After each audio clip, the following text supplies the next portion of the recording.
D, né? Ó, quem vem? Vem, Tivan! Primeiro, Tivan!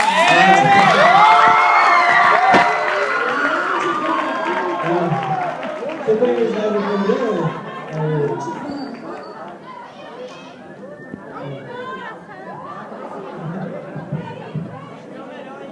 Se apresente, diga o nome de vocês. Fique tranquilo, vamos lá. Boa noite, meu nome é Lucas Chaves.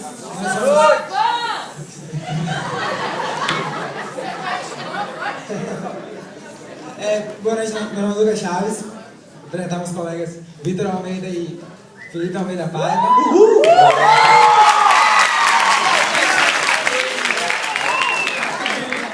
Como todas as turmas, as outras já explicaram muito bem, o Barroco, ele foi um movimento, além de uma escola literária, que foi, a maior parte do conteúdo que ele trabalhou foi a escola literária do Barroco, porque o assunto foi dado principalmente em literatura, mas é importante ressaltar que o Barroco ele é um movimento cultural, ele abrange outras áreas artísticas. É muito difícil para nós aqui do primeiro D sermos a última turma, porque todo mundo já falou muito bem quase todos os conteúdos. Mas falando um pouco de contexto histórico, é importante para os pais se situarem um pouco melhor, que o homem ele saiu de uma idade média, uma idade negra de muito tempo, sem criar e sem progredir em praticamente nada para seus 600, 500 anos, completamente na mesmice. E então veio o Renascimento Cultural, colocou o homem no centro e passou a criar, o homem passou a enxergar que ele poderia descobrir a América, que ele poderia atravessar um fictício mar de monstros, e é nesse contexto que está situado o Barroco. Depois do homem criar tanto, toda a contradição que foi criada em cima desse contexto de criação do homem. Bom, trazendo resumidamente o contexto histórico do Barroco, o maneirismo antecede o Barroco em si. Resumidamente, o que foi o maneirismo? Foi outro movimento artístico que antecedeu o Barroco, mas que neste já é possível perceber características que serão marcantes no Barroco. Como um detalhe do juízo final de Michelangelo, que é um detalhe do teto da Capela Sistina, em que apresenta o homem em posição de vulnerabilidade, o homem angustiado, o homem que tem dúvida sobre isso. A mão posta em um olho, o outro olho aberto, traz essa contradição, mas aqui ainda não é exatamente barroco, mas são características que serão vistas no barroco posteriormente. Ele também se estabelece entre a reforma e a contra-reforma. Resumidamente, o que foi a reforma? Foi uma ação instituída inicialmente por Lutero, onde ele criticava a Igreja Católica e suas 95 teses, que foi a reforma protestante, criticando toda a ação autoritarista da Igreja da época, autoritária, perdão, onde a vinda de indulgências, que são estabeleceu o perdão ao pecado do homem pela troca de favores materiais, e ao mesmo tempo que a Igreja começa a organizar sua contra-reforma, que foi um movimento com o intuito de restabelecer os valores cristãos, trazendo o Index Probatório, que é um livro que traz toda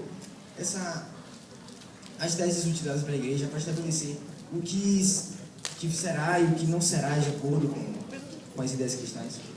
Traz também, e aí o Barroco surge basicamente da Contra-Reforma, que foi inicialmente uma tentativa da Igreja de já estabelecer esses valores, mas que, como se vivia uma época em que o antropocentrismo devido ao Renascimento era muito forte, ele cria esse conflito do teocentrismo da Igreja, que é a crença em Deus no centro, e o antropocentrismo do Renascimento, em que o homem descobre que cria, o homem passa a ser o centro de tudo.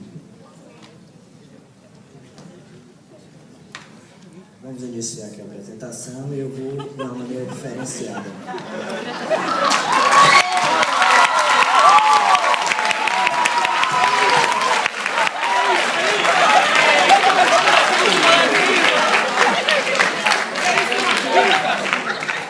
Bater palma todo mundo sabe, agora jogar a contribuir financeiramente ninguém fala.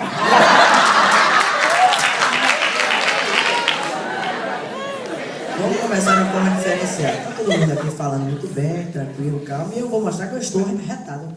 O barroco não é contraditório. contraditório. Tá todo mundo aqui muito calmo, eu tô retado, eu me estressei. Eu me estressei porque agora eu vou falar da Bahia. E a Bahia é o quê? O que é Bahia? É um estado brasileiro? É um estado brasileiro? Eu acho que é. Mas me disseram que era o estado do carnaval. E carnaval é alegria. E a Bahia é alegre? Alguém vai poder me responder aqui? Eu digo que não. A Bahia é tristeza. Eu fui à Feira de São Joaquim, eu vi desigualdade, eu vi sujeira, eu vi caos, eu vi desorganização. A feira devia ser organizada, devia ser toda sistematizada, mas não é. O que é que eu posso fazer? A gente tem autoridade pública competente aqui, aí vocês vão julgar nas eleições do ano que vem. A Bahia é feliz quando a gente vai pro carnaval, tomar um aí. Tradição, carnaval. Segura a hora. Eu vou segurar a onda aqui, que é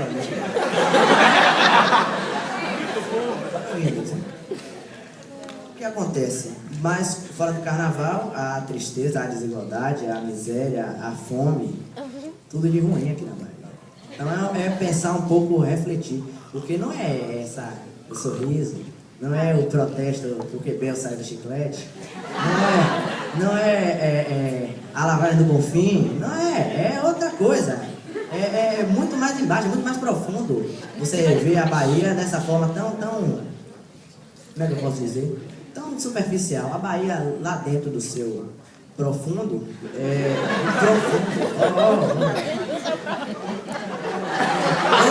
tô pedindo pressa aqui, eu atendo a ele não.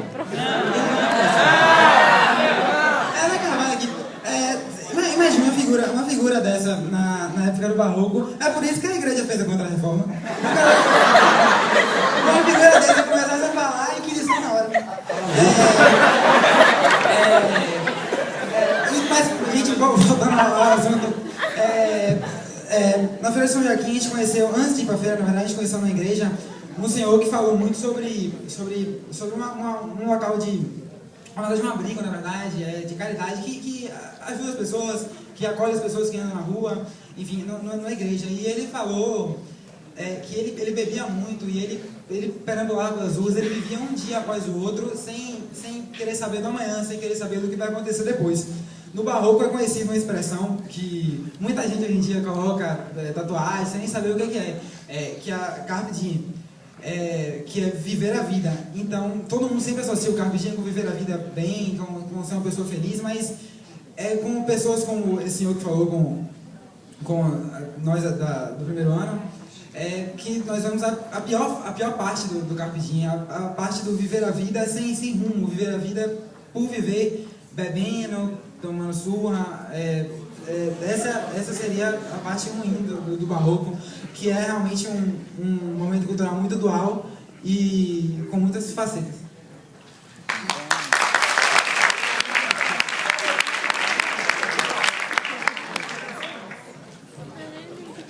Você quer falar? Mais uma piadinha. Não, só associar esse senhor com o Barroco, também quando ele vive essa vida assim, um dia após o outro, sempre, segundo ele, sempre se drogando, consumindo muita bebida, associando com essa contradição que ele foi em busca dessa comunidade também para pedir perdão.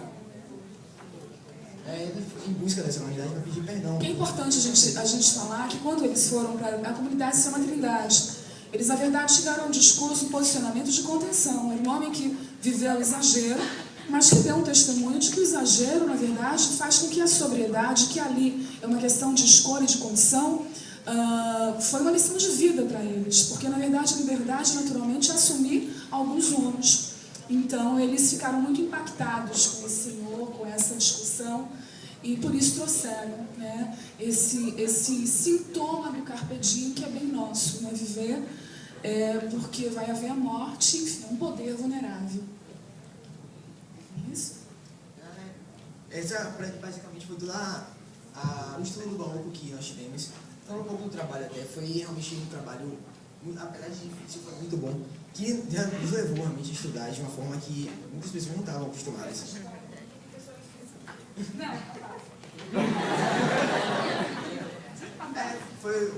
Não foi muito difícil nessa perspectiva, de que a gente teve que estudar muito, mas foi, principalmente na parte da feira, na nossa visita à feira, nossa incursão à feira. Realmente foi um trabalho muito bom. Inclusive, parabenizando toda a equipe que ficou responsável por essa parte. E a professora também, Ana Carvalho, por me fazer estudar como nunca estudei na vida. Ana Carvalho tirou o couro no casamento. Obrigada, gente.